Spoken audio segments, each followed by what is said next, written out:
আপনারা কি চা প্যাকেজিং করেন? বাজারে বৈধতার নামে ভেজাল, লাইসেন্সবিহীন চা প্যাকেট ধরা পড়ল নিউ আলামিনে। বাজারে আপনি যে চা কিনছেন সেটা আদৌ কি অনুমোদিত? প্যাকেটের বাহিরের রং আর আসলে কি মানসম্পন্নতার প্রতীক নাকি প্রতারণার ঢাক? রাজধানীতে চালানো এক বিশেষ অভিযানে ধরা পড়ল এমনই এক চাঞ্চল্যকর অনিয়ম। চায়ের মোড়কে লুকানো অসততা। অভিযানের পটভূমি ঢাকার এক বাজারে ভোক্তা অধিকার সংরক্ষণ অধিদপ্তরের একটি টিম হঠাৎ অভিযান চালায় নিউ আলামিন টি ট্রেডার্স নামে একটি প্রতিষ্ঠানে। প্রাথমিক পর্যবেক্ষণে দেখা যায় প্রতিষ্ঠানটি সিএম লাইসেন্স অনুযায়ী অনুমোদিত প্যাকেট ছাড়া অন্য প্যাকেট ব্যবহার করছে। সমস্যা হচ্ছে আপনার সিএম লাইসেন্স অনুযায়ী আপনি ব্ল্যাক টি নিউ আলামিন হবে, সেখানে বনলতা বলে কিছু আপনার কোনো সিএম লাইসেন্স নাই এবং বিএসটিআই এর লোগো ব্যবহার করে পণ্যের গায়ে বৈধতার ছাপ দেওয়ার চেষ্টা করছে, যা সম্পূর্ণ অবৈধ। তো চলুন গভীরে গিয়ে আমরা এই ঘটনার রহস্য উন্মোচন করি।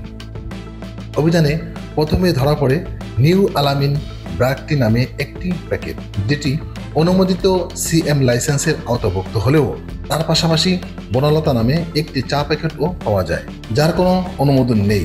প্রতিষ্ঠানটি দাবি করে প্যাকেটটি কাস্টমারের অনুরোধে প্যাকেট করা হয়েছে। আপনারা কি বলেন আলামিন টি ট্রেডার্স, তাহলে কোঙের প্যাকেট আপনার এখানে কেন?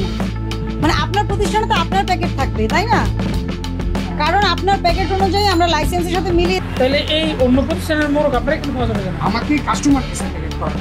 তবে তদারকি কর্মকর্তারা স্পষ্ট করে বলেন যে প্যাকেটটি ডিজাইন সিএম ও বিএসটিআই থেকে অনুমোদিত, কেবলমাত্র সেটাই ব্যবহার করা যাবে। বিভিন্ন প্যাকেটে ভিন্ন মেয়াদ দেখা যায়, যেখানে একটিতে মেয়াদ 2 বছর, অন্যটিতে 1 বছর।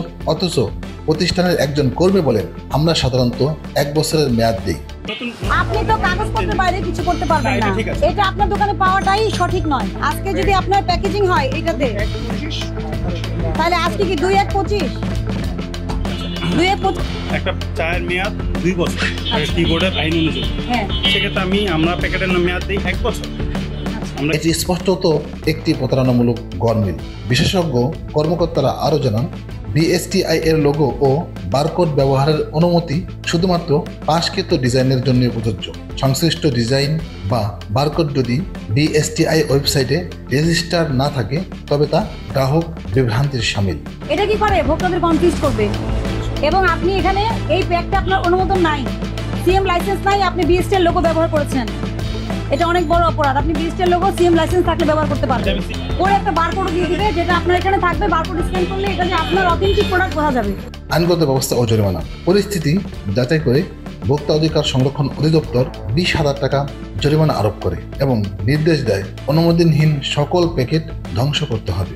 রবিবারের মধ্যে সমস্ত বৈধ লাইসেন্স, ডিজাইন ও রেজিস্ট্রেশন কাগজপত্র দাখিল করতে হবে। ভবিষ্যতে এমন অনিয়ম করলে বৃহত্তর আইনি পদক্ষেপ গ্রহণ করা হবে।